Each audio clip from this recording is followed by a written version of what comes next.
Wenn du deine Säge auch mit der Hüfte ausschwingen möchtest, solltest du dir dieses Video anschauen. Neues Video. Heute bauen wir den Notausschalter für die Bosch GTS 10 neu, und zwar richtig einfach. Wird ein Loch reingebohrt, andere Scharniere, die habe ich schon geschmälert, denn den Flachstahl, den ich habe, der hat jetzt 4 mm Stärke, 2 cm Breite. Da müssen die Winkel drauf, die will ich nicht überstehend haben. Ich hätte noch einen Flachstahl da, der ist aber 8 mm stark. Der wäre dann zu schwer und würde wahrscheinlich den Schalter selber ausdrücken. Heißt, ich mache sie an, geht aus. Ich mache sie an, geht aus.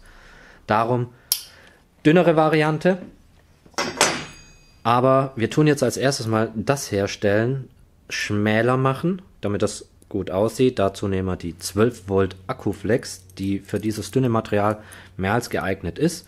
Ich kann es euch wirklich empfehlen, wenn ihr viele Sachen, kleine Gewindestangen, dünnen Stahl flext, dann einfach nur eine Empfehlung. Dieses Gerät macht da echt Spaß, und wenn ihr da noch einen 12 Volt Akkuschrauber habt oder gerade die Kantenfräse, lohnt sich das umso mehr. Wobei ich sagen muss, die Kantenfräse ist auch einer meiner Lieblingswerkzeuge. Und ja, ich verlinke es euch mal in der Videobeschreibung. Jetzt kommt noch das zweite Loch rein. Das tun wir vorkörnen mit dem Autokörner. Wer den nicht kennt, also oder warum man vorkörnt, erkläre ich mal einfach. Du hast eine Spitze am Metallbohrer und die dringt ja oder steht auf dem Metall an. Die muss ja erstmal eindringen, und solange die noch nicht eingedrungen ist, kann euer Bohrer wandern, und durch das Ankörnen habt ihr sozusagen ein Führungsloch gemacht, wo die Spitze eintauchen kann, und damit seid ihr schon zentriert und könnt genau dort bohren, wo ihr wollt. Da wandert nichts rum. Und wenn wir das jetzt haben, zeichnen wir mal auf einer Seite ein Scharnier an, bohren dann die Löcher und machen kleine Gewinde rein. Heißt, wir legen uns das Scharnier hier bündig an, machen diese 2 Löcher, kann man sehen, tun wieder ankörnen und bohren durch. Und da kommt jetzt das neue Gewindeschneidset, wo ich geholt habe, Industrie-Gewindeschneider. Vorteil habe ich gestern schon im Video erwähnt. Ihr habt nur ein Schneideapparat, heißt nicht 3 wie bei den üblichen Gewindeschneidersets. Ich finde die cool. Wir nehmen M4. Für M4 ist ein Spezialbohrer dabei mit 3,3 mm. Mit dem bohren wir jetzt und gehen dann mit dem Gewindeschneider durch. Mit ein bisschen Schneideöl machen wir drauf. Ich benutze aber den Akkuschrauber und schau mal, ob das auch funktioniert. Natürlich im ersten Gang, den 12 Volt. Wir setzen jetzt erst den Bohrer hier an, bohren ein kleines Stück. Jetzt nehmen wir Schneideöl, sprühen einmal dran und bohren jetzt durch.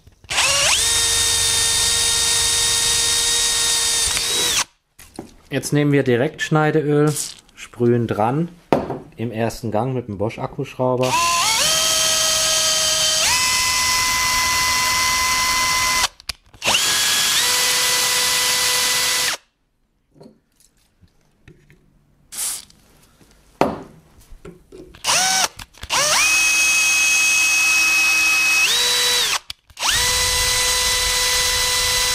Schauen wir mal, ob das funktioniert. Und wie ihr seht, so schnell und einfach macht ihr euch Gewinde in Metall. Also dieser Gewindeschneidesatz sind jetzt Gewinde 2 und 3, die ich in meinem Leben mache. Optimal, leichter geht's glaube nicht. Dann schrauben wir 2 Schrauben rein, dann ist Teil 1 schon mal fertig.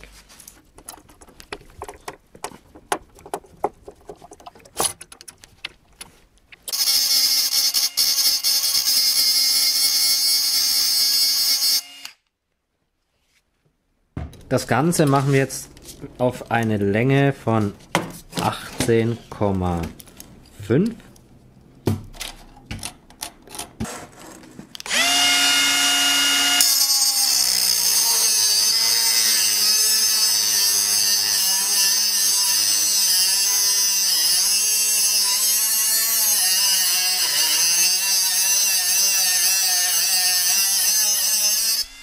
Und das gleiche Spiel machen wir jetzt hier oben auch. Also, den Teil haben wir fertig. Jetzt machen wir hier für den grünen Punkt noch, für den grünen Punkt vor allem, ja. Gelber Sack. Was haben Chinesen und der grüne Punkt gemeinsam? Den gelben Sack. Scheiße. Oh Mann, du bist manchmal so dumm. Wir bohren hier ein Loch für den grünen Knopf und wenn das so eingebaut ist, kommt man aus Versehen an den grünen Knopf mit Sicherheit nicht dran. Also wer meint, dass ich hier aus Versehen vorbeifliege am Metall auf den grünen Knopf, vorher kommt der Weihnachtsmann hier rein und baut mit mir Geschenke. Ich bohre jetzt ein 20er Loch und liebe Leute, also ich bohre ein 20er Loch, weil ich ein 20er Loch brauche. Ich habe dünne Finger. Wenn ihr das jetzt auch macht und sagt, hey du, mein Finger passt da nicht durch, ja, dann bohr ein größeres. Du musst schon vorher wissen, wie groß dein Finger ist. Ne? Also, ja, bei mir denke ich mal, reicht 20. Locker aus.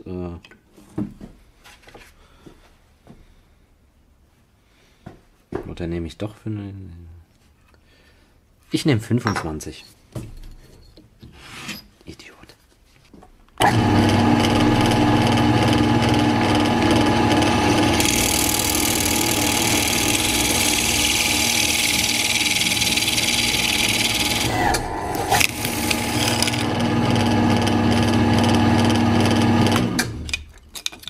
Jo, Plastik holt was. So, mit dem Teppichmesser ein bisschen entgraten und dann post das.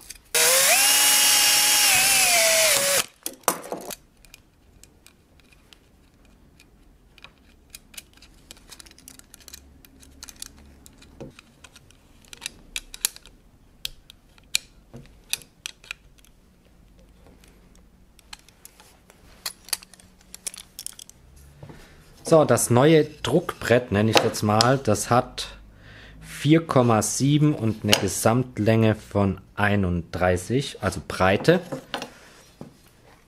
Da tun wir jetzt wieder die Vorderkante mit der GKF anfassen und dann wird lackiert.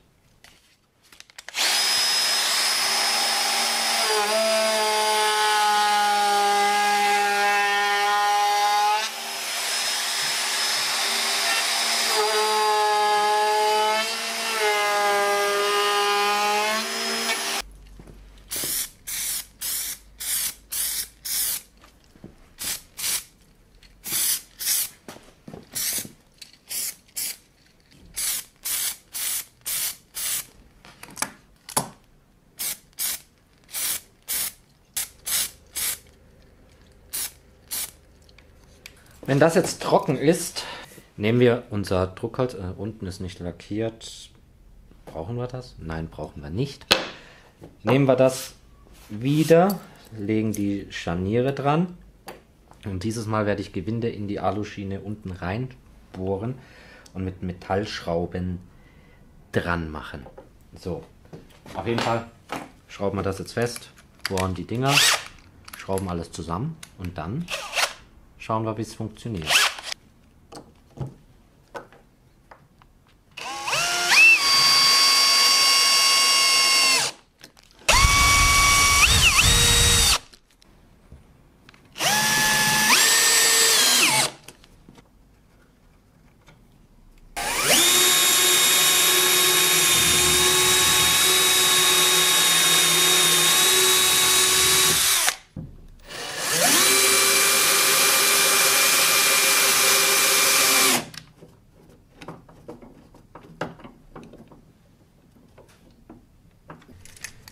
So, Hebel noch dran.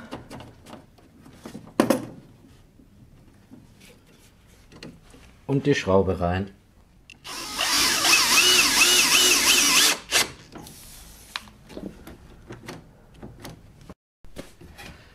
Hier befindet sich ja allerdings noch der Hebel vom Schiebetisch.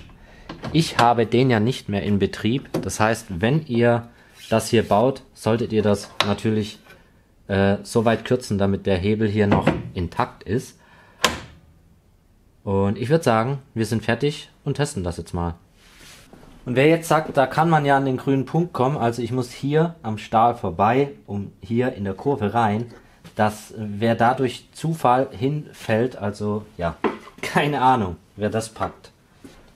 Und wie man jetzt sieht, besser als gestern oder vorgestern, ich weiß ja nicht, wann das Video kommt. Ich komme hier rum.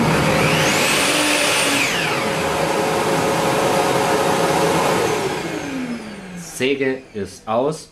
Ich mache an und jetzt zum Beispiel, ihr schiebt ein Brett drüber und jetzt stellt euch mal vor, das machen wir jetzt. Ich zeige euch jetzt was.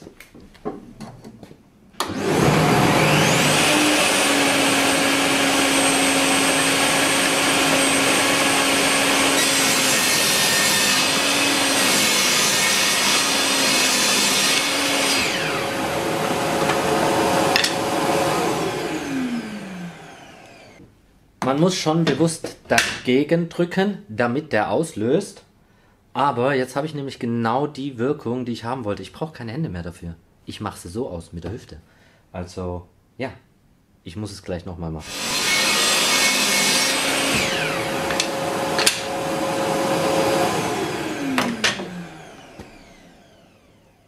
Genialer geht's nicht mehr. So, für alle die das erste Video angeguckt haben, und nicht zufrieden waren, so ist der Werdegang bei uns im Kopf. Wir lassen uns, wenn es nichts gibt, Vergleichbares, erstmal was einfallen. Und dann hat man Ideen im Kopf, wie man das bauen könnte. Vielleicht noch mit einem Klappmechanismus irgendwie.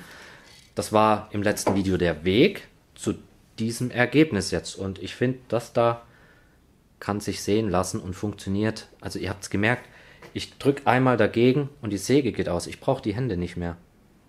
Also weder einen Schalter suchen noch. Gut, ich könnte mit der Hand kurz dagegen tippen, geht auch aus. Aber wenn du jetzt so machst, ist viel angenehmer. Oder was meint ihr? Kommentiert mal. Also Leute, jetzt aber ein Abo dalassen oder zumindest ein Like. Das Ding ist genial. Also ich bin echt voll happy, dass das jetzt so geht. Drückst du einfach dagegen. Aus die Maus. Und ja, also ich hoffe, ich konnte euch irgendwie inspirieren, auf irgendeine Art und Weise.